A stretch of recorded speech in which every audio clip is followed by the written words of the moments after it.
It's the coronation this weekend, and you'd think the logical thing would be for me to make a video about royal trains. That would be both logical and sensible. But I don't think I'll be doing that today. No, instead, I thought I'd take a look at a couple of commemorative coronation trains from the 1930s. Because I think streamlined express trains are cool. The trains I'm talking about are the Coronation of the London and North Eastern Railway and the Coronation Scot of the London, Midland and Scottish Railway. The LNER and the LMS controlled the East Coast and West Coast main lines respectively between the grouping in 1923 and nationalisation in 1948. The LMS and the LNER vied with each other to provide the fastest, most comfortable and most luxurious services between London, Edinburgh and Glasgow. And it was against this background that the Coronation trains were devised.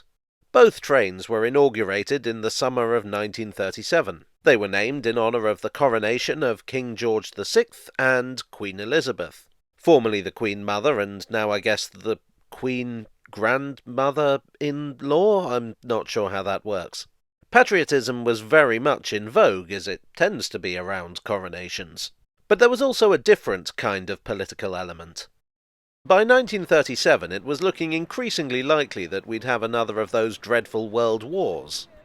And so there was an ideological, propagandist element to showing off your engineering achievements.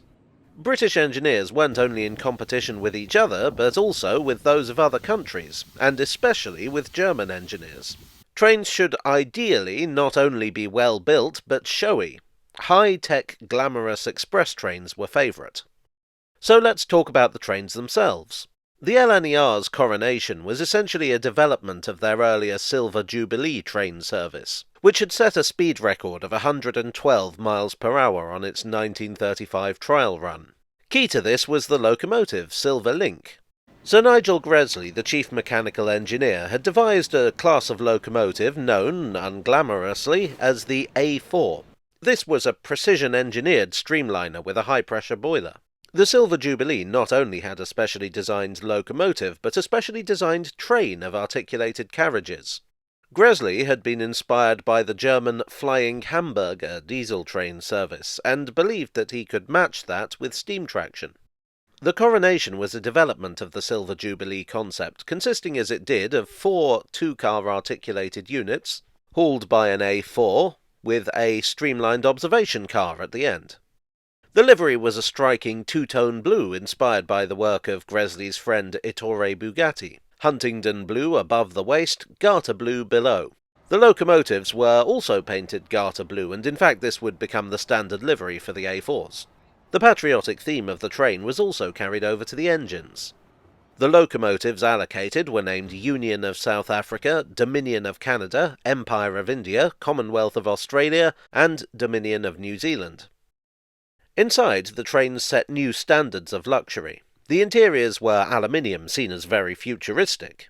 The seats swivelled in first class to give passengers the full benefit of the scenery. The trains were double-glazed, noise-insulated, and fitted with pressure ventilation to prevent drafts. There was a kitchen car, and meals were served at your seat. The cutlery was specially designed with flat handles so as not to rattle, such was the attention to detail. The train was hugely popular. Not only was it luxurious, but it was the fastest scheduled train service in Britain at the time, covering the distance between London and Edinburgh in 6.5 hours. The trains departed in both directions at 4 p.m. and arrived at their final destination at 10:30. Management quickly realised that the observation car was kind of pointless in winter, so it was unused during those months. The Coronation Scot of the LMS, meanwhile, was far more improvised, at least at first. This was the work of their own chief mechanical engineer, Sir William A. Stanier. Stanier was far less impressed by streamlining, but management insisted that the LMS needed something to compete with the LNER. So he reluctantly added streamlining to his new Princess Coronation locomotives that entered production in 1937. These were commonly known as duchesses, many of them being named after duchesses. The streamlining on the A4s had been extensively tested in wind tunnel experiments. The streamlining on the duchesses just looked nice. The coaches were nothing special either, being normal coaches painted in a special livery. Blue seems to have been viewed as the colour of modernity because the first 5 duchesses and their coaches were painted blue with silver stripes. Once again, 9 coaches were allocated to each train. In 1939, the first dedicated coaches were built. These were painted red with gold stripes, and the next batch of locomotives were similarly painted. The Coronation Scot ran between London Euston and Glasgow Central. Unlike the Coronation, it left at 1:30 p.m, but also covered the distance in 6.5 hours, which was quite impressive considering some of the gradients on the journey up to Scotland on the West Coast Main Line. Again, meals at your seat were provided.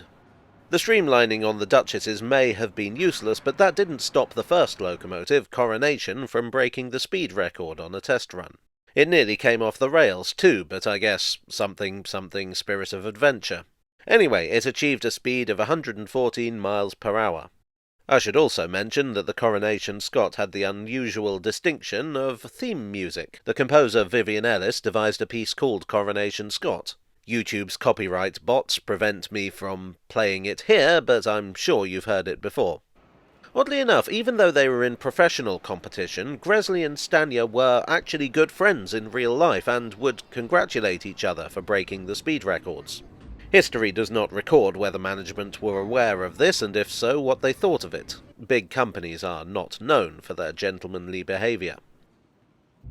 This golden age of train travel was very short-lived. With the outbreak of war in 1939, the railways had bigger things to worry about than luxury services and speed records. The LNER's Coronation sets were withdrawn from service and put into storage. Earlier that year, the LMS had sent one of their Coronation Scot sets over to the New York World's Fair, with Duchess of Hamilton masquerading as the locomotive Coronation. The engine was brought back, but the carriages stayed there, being used as troop accommodation.